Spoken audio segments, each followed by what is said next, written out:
Hey, everybody. Welcome back to the chat, the place where you can have your voice heard, understood, and above all else, have that conversation that you know you've been wanting to have. So let's go ahead and let me give you guys the guidelines real quick. So you all know that it is very respectful. We have great dialogue here, great conversations. We are just four perspectives. As you all know, I'm always quoting one of my favorite books, which is by Sean Acor. It is called Before Happiness. He says that the more perspectives that you gain, the more successful you will become. With that being said, we want to gain as many perspectives as we can. Here at the chat, it is not about being right. It is not about being wrong. It is all about gaining a different perspective because all of our perspectives are basically coming from our different walks of life. So with that being said, my name is Prince Michael. I am one of your hosts. To my left, to my left, we have Regina ain't looking, but it's okay. Well, hello everyone. I am Regina Platt, the stepologist, and I'm over here on the ones and twos. Don't worry, I got you. And I'll pass it down to Ebony, baby. Good evening, everyone. I am Ebony Saunders, here to partake in the conversation that you know you have been waiting to have. Over to... Good evening. I am TC, and I'm here to enjoy a great dialogue amongst my fellow peers who happen to share different experiences, which give them different perspectives, at which I do enjoy learning tonight what they have to offer. Fabulous. So, ladies and gentlemen, we're your host. So before we actually jump into it, I know that TC actually had something he wanted to say in regards to last week. So I'll let you go ahead and start, TC. Yes, I wanted to just apologize. Not only technical difficulties, but some bad, horrible timings on my end and not being able to, one, be seen, two, be a part of the conversation, a lot of distractions. And I feel it takes away from not only my fellow comrades here, but it takes away from the audience. And so my sincerest apologies. Well, you know, life happens, TC, but we appreciate you letting us know. I know that we knew backstage and we knew last episode as well, but our viewers actually and our listeners did not know. So thank you so much for taking the time to do that. So I know that these are going to be some hot topics on today. Oh, honey, I'm going to just let Ebony go ahead and start because I know that she's going to probably ruffle some feathers with this one. So I'm going to let you start, Ebony. That way they can start talking about you first. So one of our topics for this evening involves the subject of going to college. Mm-hmm. And within that, there's a lot of questions, right? So, you know, first of all, there's the question of whether or not you're going to go to college. And then when you get to college, what are you going to do? And then when you do all of that, is it going to be beneficial to you? So I can only speak from my experience. I am a graduate of a bachelor's degree and a master's degree. Ironically, it wasn't until I got older that I realized I probably should have gone a different route. But for me and my upbringing, it was never where you going. It was never if you're going to go. It was where you going. I happen to come from a background where both mother and father have degrees. My sister had a master's. My family is just full of degrees. So there was never a question as to whether or not I was going to go. It wasn't until later, being an adult, that I realized not only was some of this a total waste of time, but there is absolutely, after spending a certain amount of money, no guarantee that what I just learned, bought and paid for, is going to be beneficial for me. And you know what? To be honest, if I had to keep it real, I don't work in my degree field. And since I graduated, I never have. Never have. I have a degree that has taught me how to communicate and get my point across to different backgrounds and people. So I'm a very good communicator, but as far as the technical skills of what my degree is in, haven't used it since I've graduated.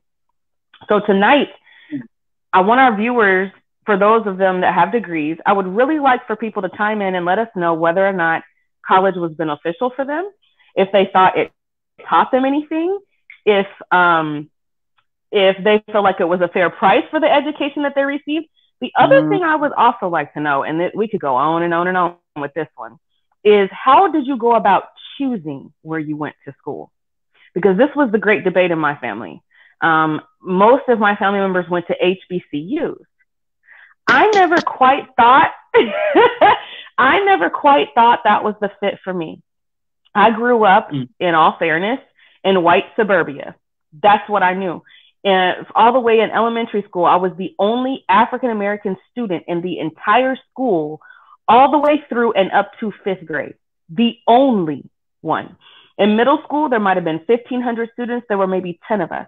In high school, there were probably 2,800 students. There were maybe 15 of us. So when it came time for me to graduate high school and decide where I was going to go to receive my higher education, it just did not make sense.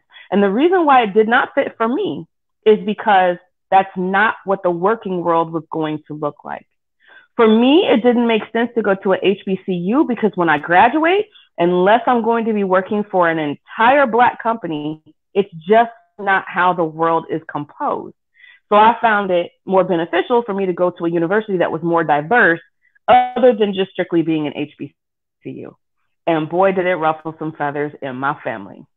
Because you're ruffling mine. Because you're ruffling mine right now. Continue. Go ahead. Go ahead. So, I'm trying to keep my composure, girl, but go ahead. So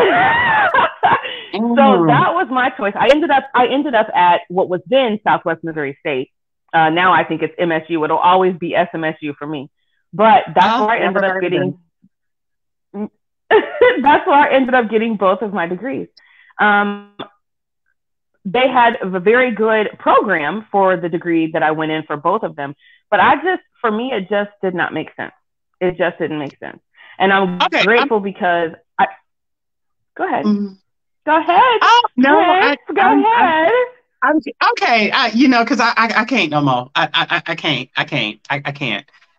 Okay, I'm sorry, Ebony. So I too have a degree as well from the illustrious, the Great Bethune-Cookman University, located in Daytona Beach, Florida, HBCU. By the way, started by Mary McLeod Bethune herself with $1.50. There I graduated and I have a bachelor's of science in biology, where that school prepared me and allowed me to get accepted into one of the top, well, not one of the top medical school in the entire country, which is Johns Hopkins Medical. So I can't say that I agree with you, simply because like an HBCU is an experience all in itself. And you learn I learned more about myself being African-American going to an HBCU than I would have if I went to a PWI.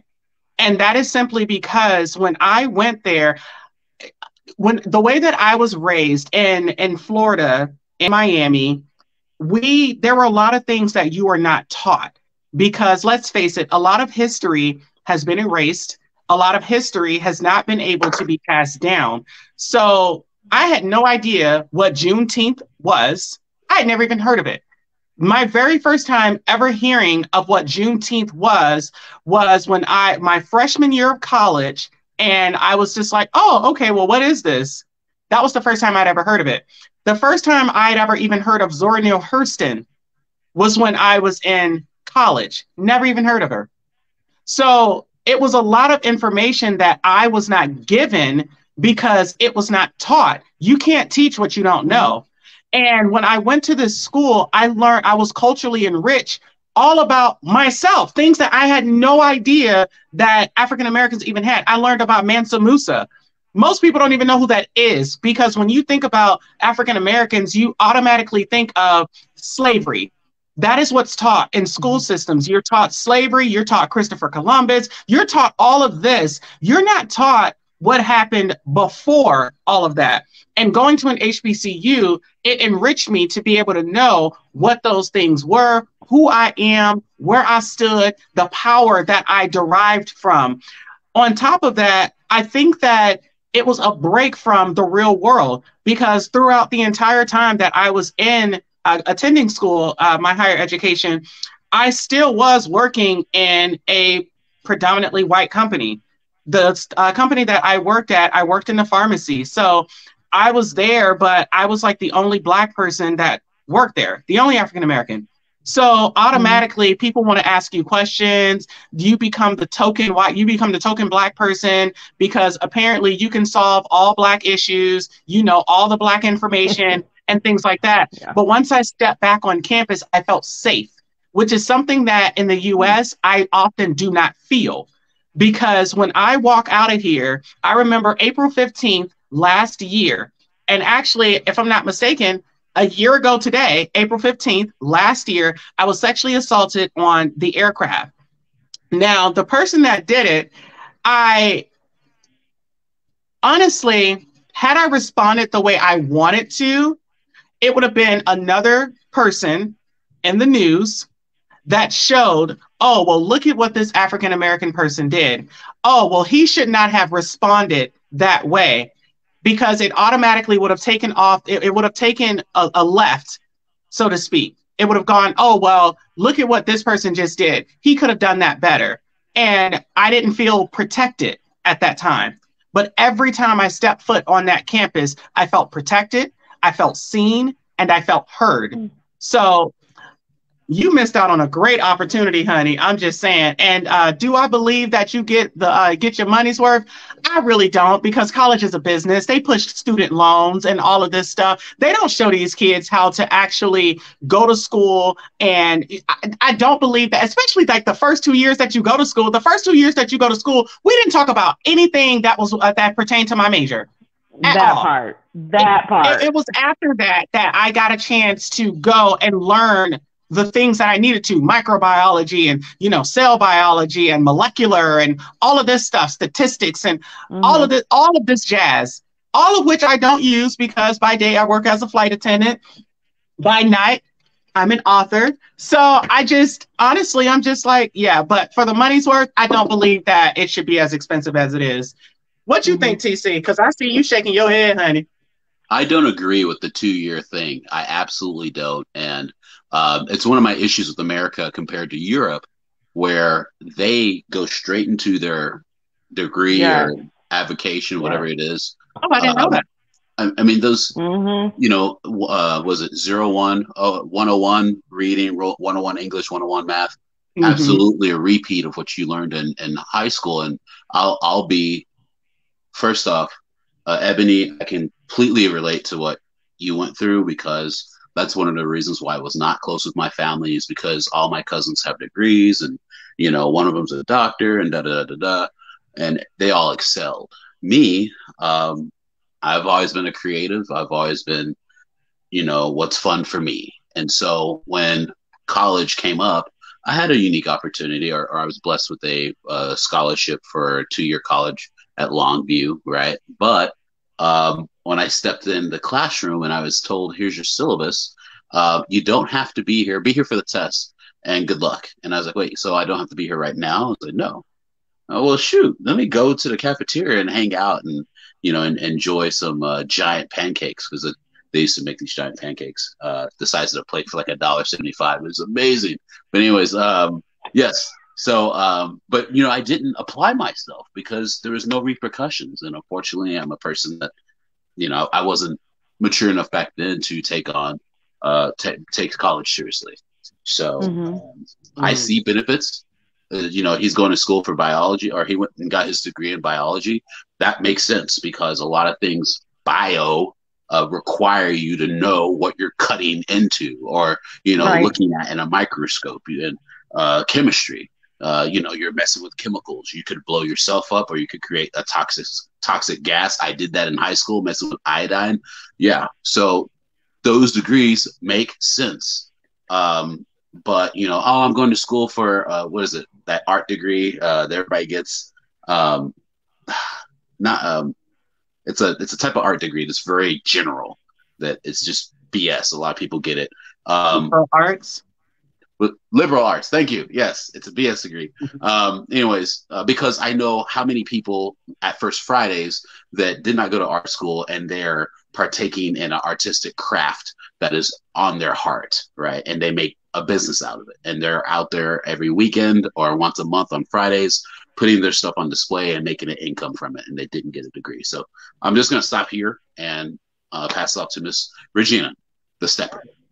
Well, thank you. I'll roll with this. I'm probably the oldest one sitting in this space right now. Girl, you 25. And I love me some me. But when I look at the system, when we're talking about how we're educating within the country, I think it is a money maker. And I think there is at points a waste of time in how we train. And so I will say that I could probably teach some of the most philosophical courses that you lay out there. And I do not have a 4-year, a 6-year, or a doctorate, right? And in the same sense of me saying that, life has taught me a variety of things. I have already obtained training when it comes to business administration. I have trainings when it comes to racial justice, restorative practices. I have trainings when it comes to trauma informed. I have trainings when it comes to like 50,000 things, a plethora of things.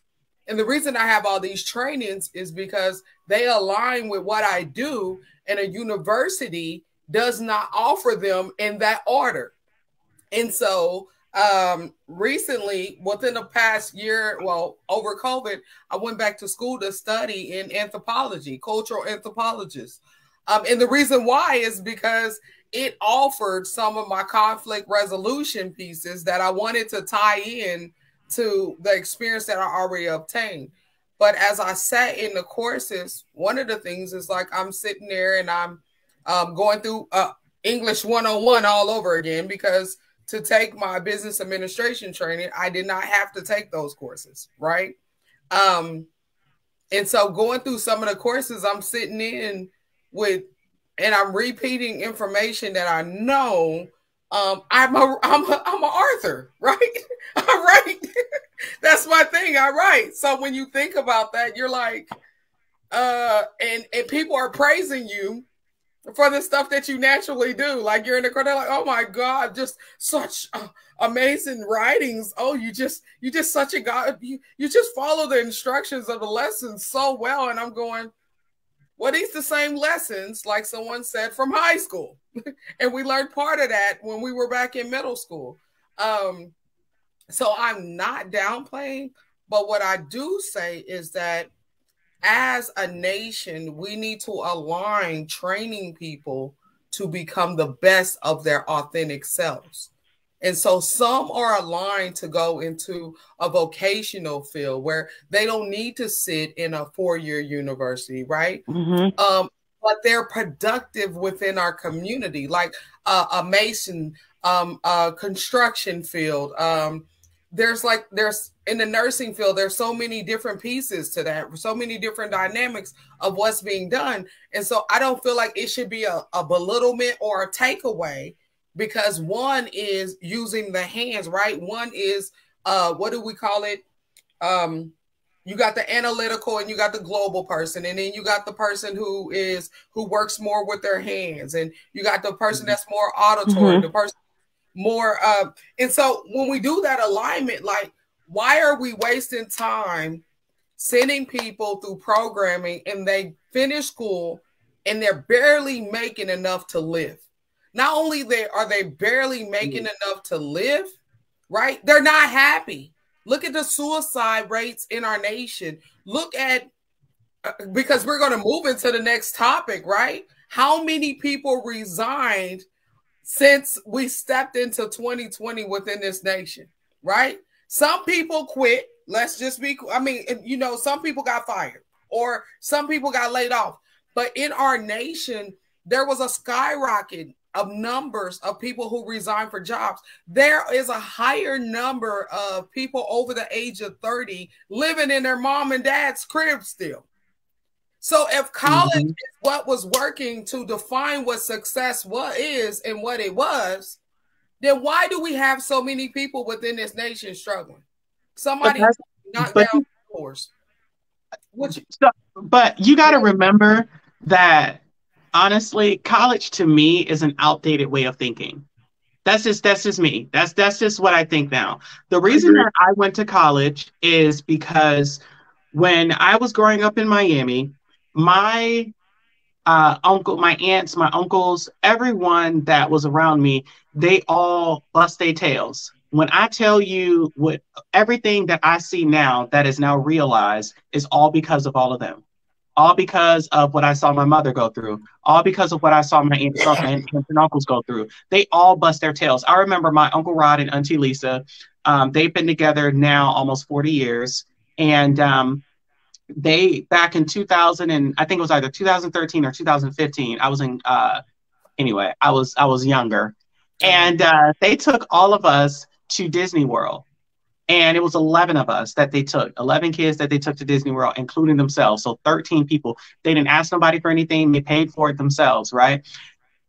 I was just sitting there and I'm like, I really want to be able to do stuff like that. That means I got to go to college. Now, did my Uncle Rod and Auntie Lisa go to college? No, they didn't, but they had been on their job since like forever. So they were making pretty decent money because it was either you go to college and you get out, you get that safe, secure job that everybody talked about. You put a little money to the side for that rainy day, or you go to work and you keep working until you pass them 90 days, you get your benefits, and you make sure you get some benefits that's real good for the whole family, you know.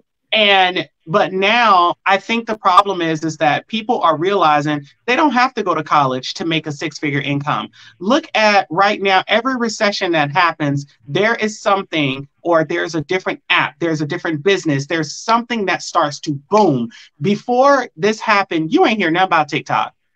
Let's just be honest. You ain't hear nothing about TikTok. Now, these same people that are on TikTok stealing other people's stuff, but we ain't gonna go there. But these same people that are on TikTok now are making seven figures. These same people, think about like Mark Zuckerberg when he created Facebook. When he created Facebook, originally Facebook was for college students. Then now everybody is on there, right? Look at how much money he has made. All of these people, a lot of these people are high school dropouts. Some of these people, college dropouts, I'm sorry. A lot of these people are college dropouts because if you really want to be technical, every job that you start, they start, but you have on the job training to show you how to do the job. So why in the hell do I need to go get a degree if you're going to show me how to do the job anyway? So hold on. I want to hit you up, and I'm not trying to interrupt because I love you. I love you. But now let's really look at this as well, because there's a twofold to this. Because when I do look at the first 2 years, you're being taught the system. You're being taught a system. And people pick up on this system and they're able to apply this system to other areas of their life. And so you have some that drop out around that second year, right? That may not make it all the way through, but they take the system of applying their time, energy, and skills in the classroom, or whether it is setting up their schedule, or whether it is saying no to hanging out with their friends 24/24, whatever it is, and they align this system and use it in a different way. But do we have to enter them into debt, right? Into debt to learn a system that could be taught junior and senior year of high school. That don't grease the palms. I'm sorry, sweetie, but that does not grease the palms of the powers that may be. Hey. I mean, think about it. You can't even file for bankruptcy and get your student loans taken off. Why? As it should be. Remember, there's those of us that have invested in slabs, and those slabs pay great dividends because you have to pay your debt. Student loan, blank, bonds. Bonds are amazing. TC, I'm gonna meet you outside. So I personally think that universities should be reserved for juniors and seniors. The first 2 years of college, since they're not going to be about much anyway, might as well be done. I am a super advocate of community college. First of all, 9 times out of 10, you're going to transfer with a higher GPA anyway. There are so many students that are not anywhere near prepared to be thrusted into a college campus as a freshman on their own, no support system but what they make of it, taking classes that have absolutely nothing to do with what they want to do, but you expect them to stay focused and get up and go to class every day and do their work in classes that have nothing. My undergrad is in human resources.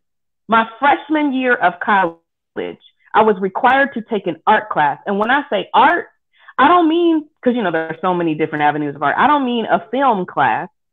I mean, I was literally carrying a canvas portfolio up and down campus to this class. I had to buy paint, brushes. Like, what in the world does this have to do with human resources? The first 2 years is designed to make or break you. The first 2 years should really be done in community college and then transfer all of that to a university. So many students are not prepared, ill prepared for a university experience at any college, period. They're not ready. And TC, Well, see, kudos to you for knowing that you would have been wasting money if you would have gotten yourself into that situation, because so many students won't speak up because the aura of graduating high school is, hey, where are you going to school? Where are you going to college? Kudos to you, sir, for knowing that was not for you ahead of time. I just want to say this real fast as we go back. So I told y'all about the business administration. Guess what? I didn't use it. Why? Because I made more money to be an officer than business administration. I was like, okay. I was like, hold on. And then you got to understand this, that every system that they create ages every year. Like ages, everything's changing within the system. So you pay for it. You pay to learn a system, and the same system you pay to it runs out. It's like it ain't even got a warranty on it. So you owe debt on a system, and they got a whole new system that's in place that you need to be operating by now. The jobs don't even agree with that old system no more. And then the colleges say, "Oh, well, we not accepting credits from that university, so you're going to have to start from scratch." What? Scratch who? You got to do your homework. You definitely have to do your homework. Man. But see, so like, I know when I got ready to go to school, and I'm pretty sure it has changed, not significantly, but I'm pretty sure that it has changed because it was, anyway, because I'm still 25, but it was a while ago since I was in school. But what's interesting is when I was in school, I remember they told me I had to pay a $75 fee for something. I didn't have $75. My mama didn't even have $75. So, but my auntie Holly ended up paying the $75 that I needed. And it was for something that was on campus. I don't remember exactly what it was. I think it was my room assignment or like a deposit, or it was something that had to be paid for on campus because the great Bethune-Cookman University, HBCU extraordinaire, is actually a private institution. I have to make sure I say that, the illustrious HBCU. It is a private institution. So there are certain things, like if you have bright futures and things like that, some of those things you're not going to be able to get the full benefit of it because it's a private school. So anyway, so I got there and I remember they were going and they were telling us, they were just like, oh, so you have a balance of, it was like $7,050 or $7,015. And I looked at that lady, I said, sweet. And I remember it like it was yesterday. I said, ma'am, I am here on a hope and a dream. I said, I don't have any money and neither does my mom. I said, I'm trying to make it. And she said, you know what? Let me go ahead and let me do this. She stamped it and I kept going. And I was like, okay, because all freshmen had to meet in the meet in the gym, and they had to stamp your card to let them know that you were cleared to get your room assignment. My first room I didn't get. My second room I ended up staying in. Me and the guy, Nick Bean, we became really, really cool. He was my roommate, my freshman roommate. And fast forward, I started realizing that the courses and things that I was taking, none of this had anything to do with biology. I also started to realize that school was a business at that time because everywhere that you went, no one was actually asking you, hey, or telling you, hey, have you applied for this scholarship? Because each school has a certain amount of money that they can actually give out to each student. if they so choose. And a lot of students don't know that. A lot of parents don't know that. And at that time, because I was a first generation college student, I had no idea. So when I got there, I'm like, oh, I don't know. Until I met this one woman, her name was Doris Godby. I don't know if she's, if she's with us or not still, but that woman was so nice. She gave me a scholarship that I had the duration of my tenure there. And I am just grateful for her. But they push student loans off because student loans is a business. It is debt. That is the worst debt. Like they say that student loan debt is what is it? It's considered the worst debt that you can have. And that's because you can't file bankruptcy to get rid of it. The problem is that you have these kids that are 17, 18 years old. One of my cousins, she graduated high school at 16. She lives up here in Georgia with me, and she went to school. So do you mean to tell me that a 16 or 17-year-old, possibly even 18, understands what loan terms are? They don't, because that's not something that is taught in school, which is why I don't even understand how it's even legal to have a child, that these are children that are going to school and sign and dedicate the next however many years to pay off 60, 70, $80,000 worth of debt that they don't even understand yet, because financial literacy is not even taught in school. So I was just like, oh, child. But anyway. You better preach. You better say that again. I'm gonna add a part on there. And the reason that I'm so big on us aligning the educational piece with where the child is telling you that they want to go, where they're seeing. So my oldest daughter had this vision. She knew she wanted to go to K-State University, well, Kansas State University, for those that don't know. And she wanted to study in agricultural food science. She knew this back in middle school. It was not that this was something her senior year of high school was something like she had been thinking on, talking about. And, as parents, we got to listen when they're talking. We got to watch what they're doing. And oh God, we got to watch what they're doing. And so for me as a parent, because she had put that dream out there, that vision out there that she wanted, I could begin to look for that and talk to her about that and remind her of the dream that she had, regardless of the storms, the trials that she went through. It was like, remember, have you looked at K-State? Are you ready to go up there and visit? What you're going. It even got to the point where she's like, Mom, I have a baby now. Like, I can't go to college. And I was like, that's a lie. The baby does not stop the dream. The baby is the fertilizer that the dream must come to pass. So we went down, we visited. I'm telling you, she was happy. She was ready.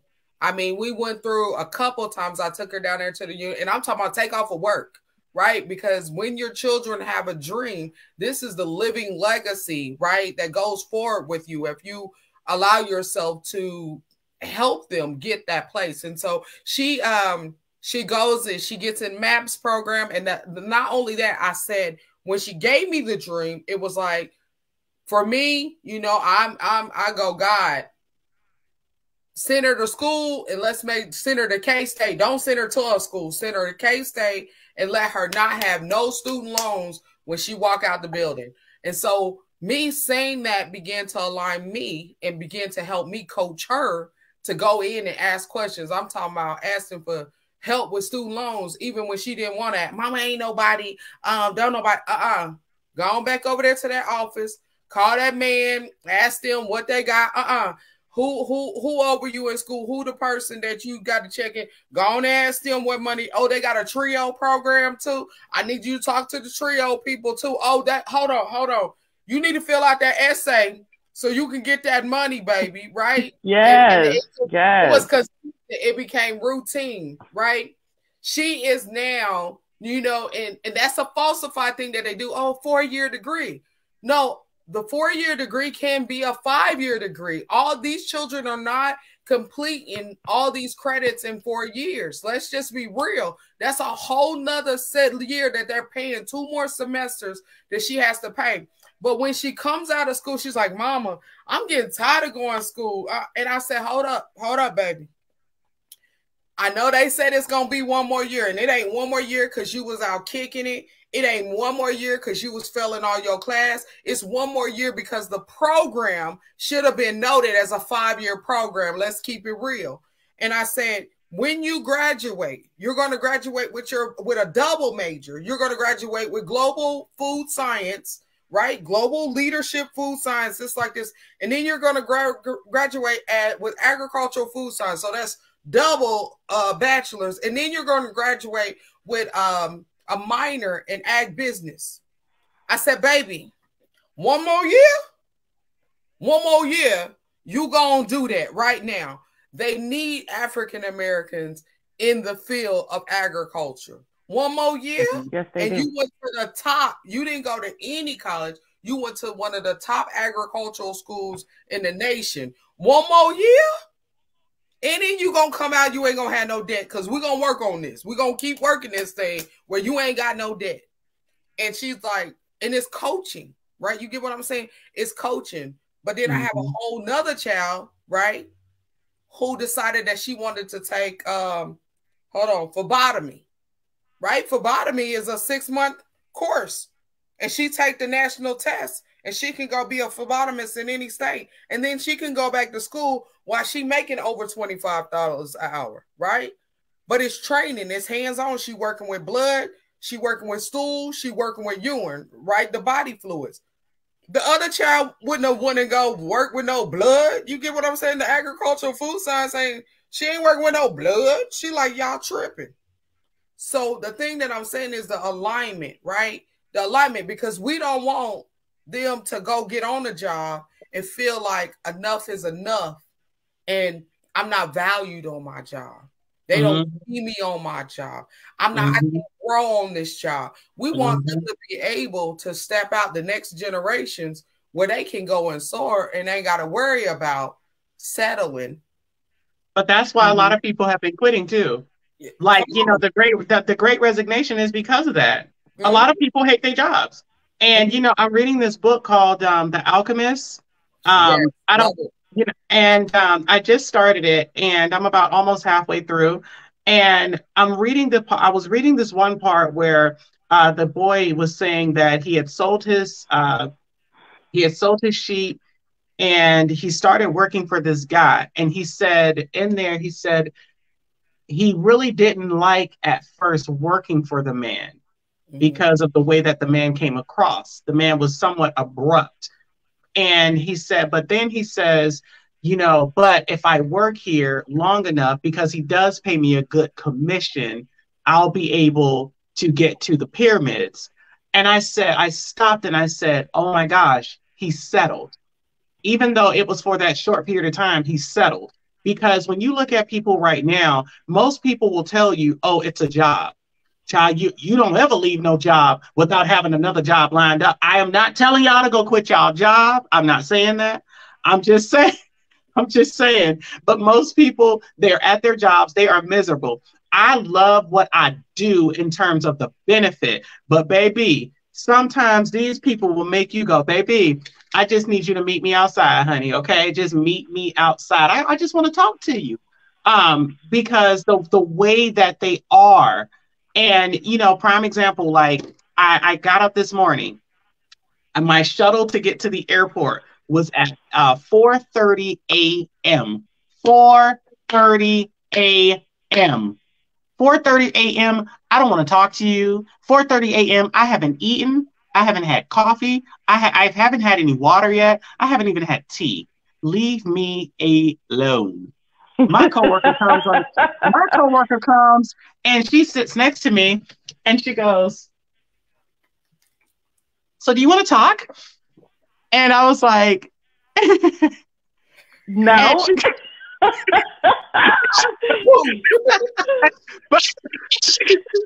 She was like, because I've been up since, and she goes, because I've been up since 2 a.m. And let me tell you, because And as she's talking, like my eyes, I'm just like, so I take my headphones and I go, and then I'm still staring at her, and my face goes from to, and she goes, "You can still hear me, right?" Because so let me tell you, like, so I, I'm just, I'm like, I'm like, baby, Oh Lord. You know what? but I am so glad. I am so glad that you brought up whether or not.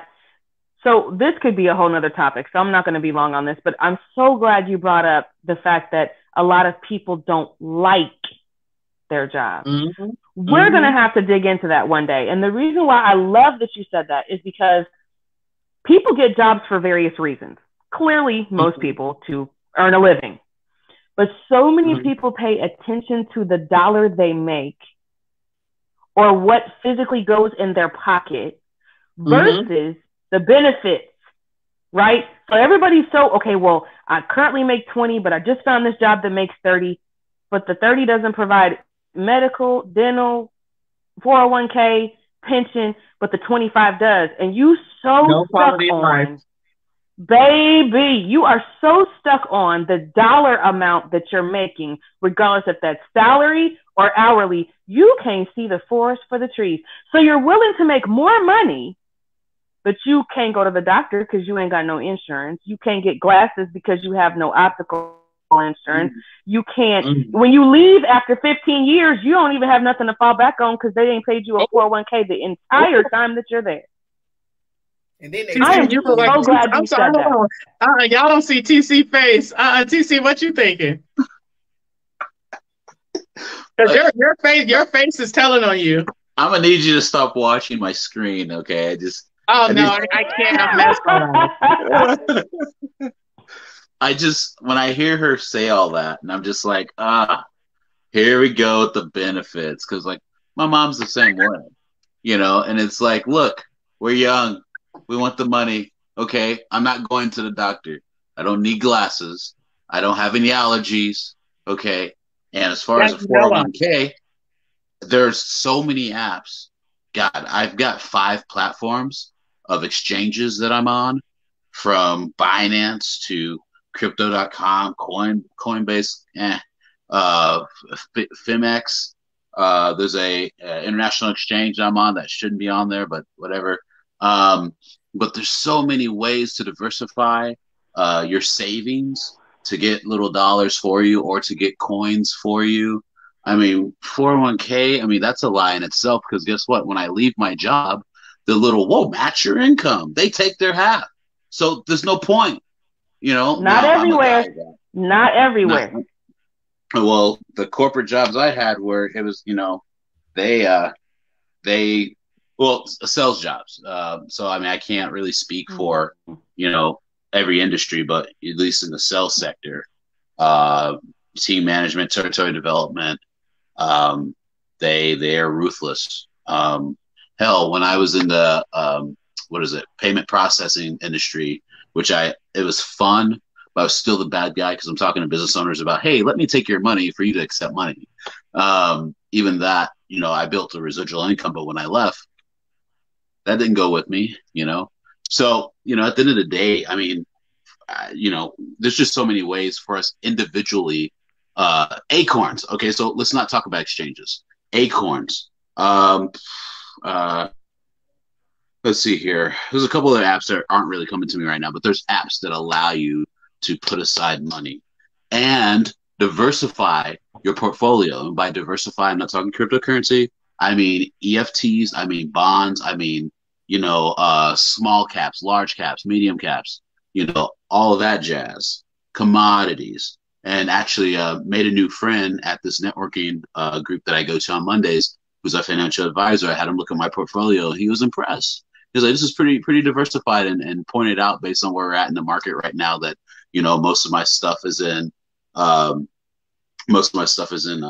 how did he put it?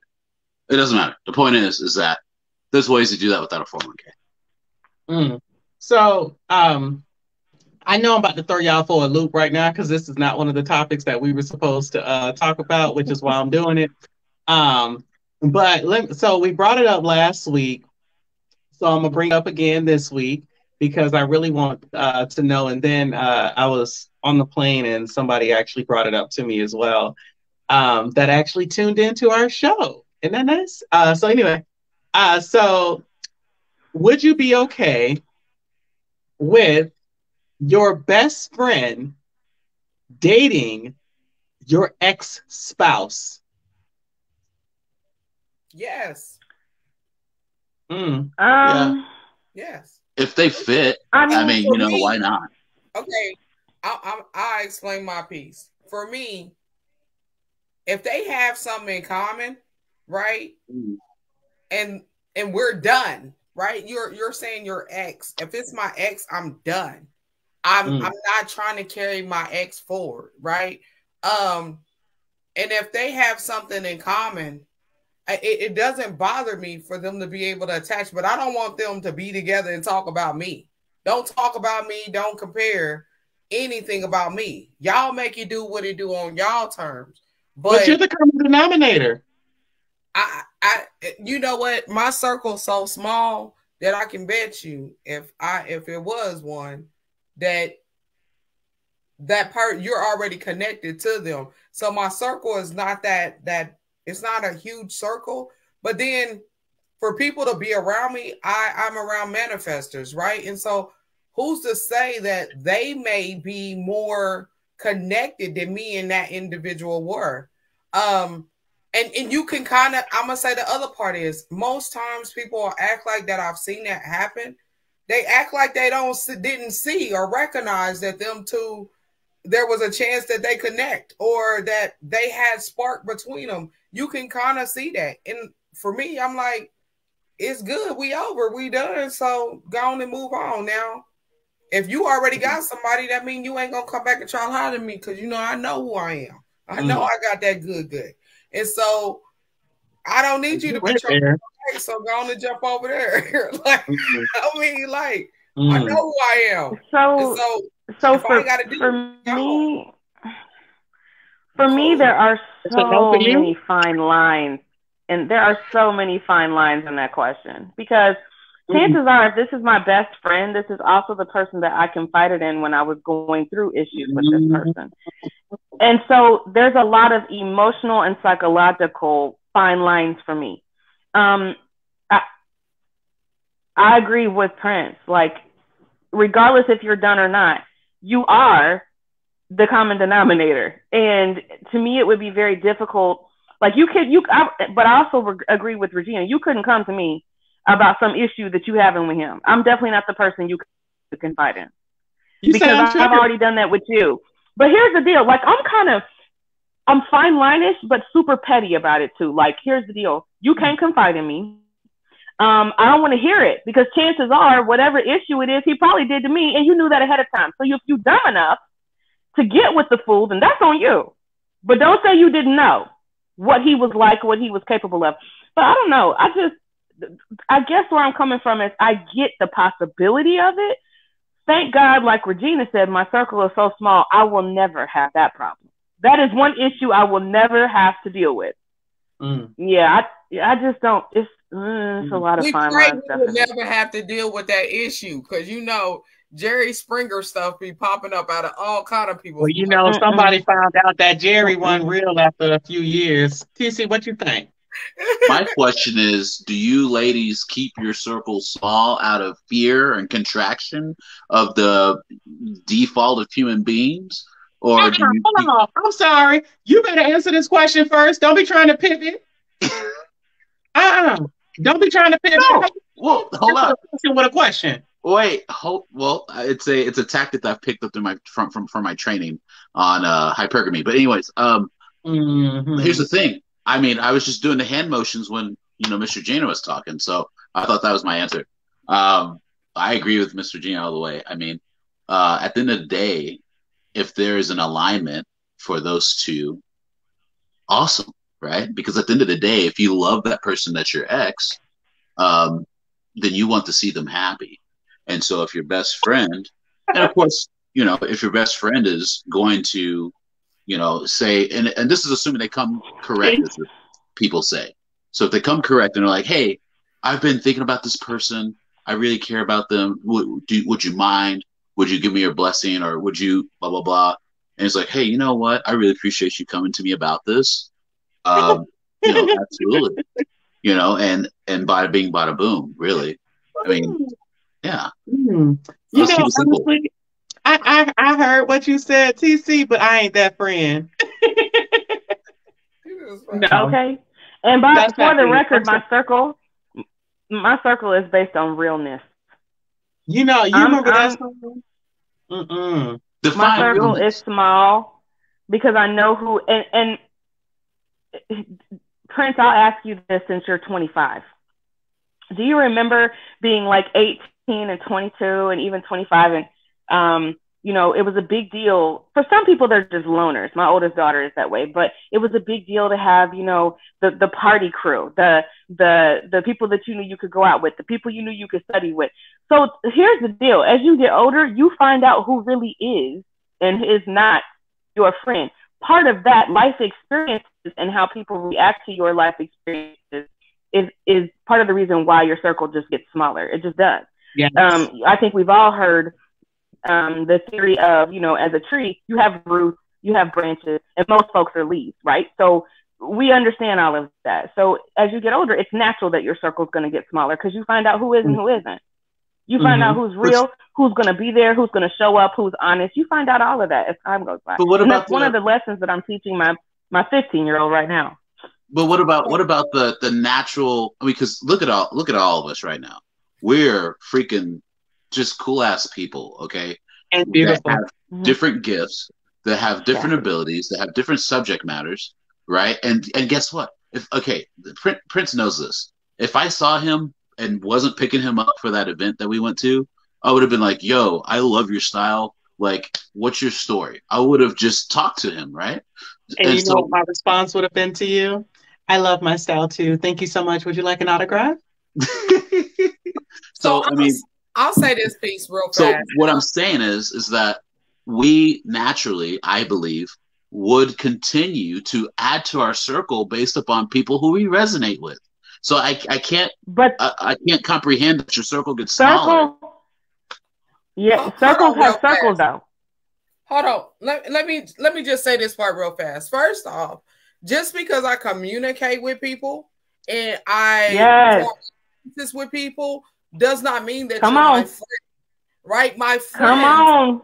If I call you friend or I call you family, that's a whole different language that we're on. I just walk by people and be like, oh boy, that's my friend. That's my friend. That's my friend. No.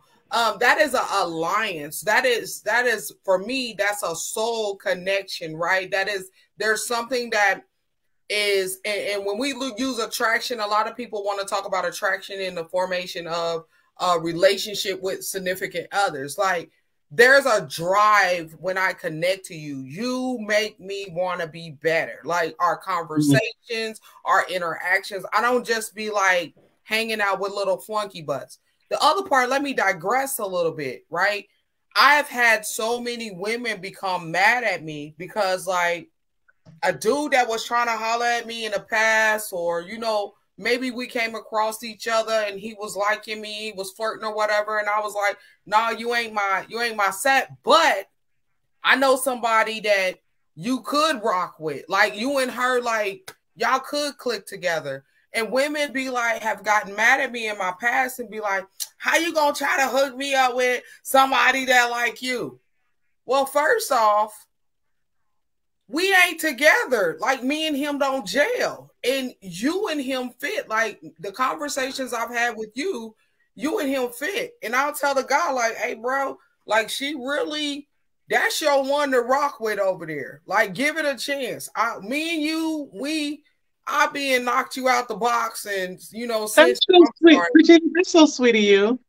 That's not me. Let me tell you something. That's why I've been twirling this hammer this whole time. Okay, I was wondering what was going on. I am not that friend. Do you not remember that song, I'll Bust the Windows Out Your Car? Let me tell you something. When I was in college, Okay. I remember I had this roommate, Dante, and I remember I was dating someone, and I remember this person decided that they were staying at my house, and they decided they were going to move without me knowing. They moved and moved in with somebody else that they had started seeing. No, baby, that was when I was crazy. Okay. I showed up at this person's house, knocked down the door, and said, pack your and let's go. And got back to the house. I said, let me tell you something. I wasn't done with you, but now I am. Get your and get out. Now I'm done. Now you can go back. But that was sneaky though, because the conversation went. No. I didn't finish. This person knew that we were dating because I knew this person first before me and this person started dating. Okay. So with that being said, now I started to feel as if I started to feel like you probably had something going on behind my back while I was still dating this person. You know what I'm saying? And, because that was when I didn't have any sense. I was crazy at the time. And, but now I'm saved, I'm sanctified and everything, And, I would never. Okay. So I apologize, but I actually have to be somewhere. So TC, I am going to answer you with this. I agree with Regina. I cannot walk around calling everybody my friend. It doesn't work that way. There are circles within circles. What I will say before I get off of here is this. There are certain people where you meet them and the moments are just magical. You automatically click. The energy exchange is out of control. You have so much in common with that person, and it is nothing but greatness from that moment forward. There are two individuals on this panel tonight that I have had that experience with. From jump, from the time I met Regina, it was on and popping. And it has been nothing but truth, honesty, and respect ever since. Prince, I didn't know him from Adam. The second we interacted, it was greatness from that moment forward. So my point is, life experience teaches you what energy is and is not real. And that's how you know who you can and cannot call friends. But, like Regina said, you can have business partnerships. You can have professional partnerships. Those people aren't necessarily friends. They're in your life for a reason. You give and take from each other and you walk away. That's not a friend. I know for a fact, Prince is a little different because he's out of the state. If I had to pick up the phone at 2:00 in the morning and call Regina, she would be there. I know that. I would answer too, because it would be 3:00 my time. more, yeah. And you would be on your way to your coworker to have a conversation on the plane. So hold on, y'all. We are in a good place tonight, where we can prepare our wrap up. We are so happy that you all joined us on tonight and you were able to just but really think of some of the questions when you think about the Great Resignation. Think about that. Like, what are you doing in this season when it comes to your career? Are you living to work or are you working to live? We're not telling you to quit. We're telling you to align yourself, right? And then when you think about college, we have a lot of kids who are graduating from the universities right now at this time, who are graduating from high schools, who are transitioning from middle school into high school. And high school is a great time to begin to prepare them for whether they'll be stepping into a 2-year trade school program or that 4-year degree. And as parents, it is time that we do the work to prepare them, not for debt, but to prepare them so that they can thrive in life. And then let's think about this. We were going to talk about why in the home of the free and the land of the brave is rent still unaffordable to our citizens. And so next time we come over here on here, we're going to go back into that, right? We're going to eat up that. We're going to talk about livable wages when we step back into this. And we're going to talk about being the change agents in this lifetime. And so we thank you for joining us in this space, in this place on tonight. And I'm going to let Ebony, Prince, and TC finish wrapping this up with some love for you all. I ain't got nothing. Love you. I'll let you next week. I hope that you guys enjoyed yourself today. Yeah. I hope that there is something as a takeaway that everyone can kind of chew on and let marinate for the next exciting episode. You know I love y'all.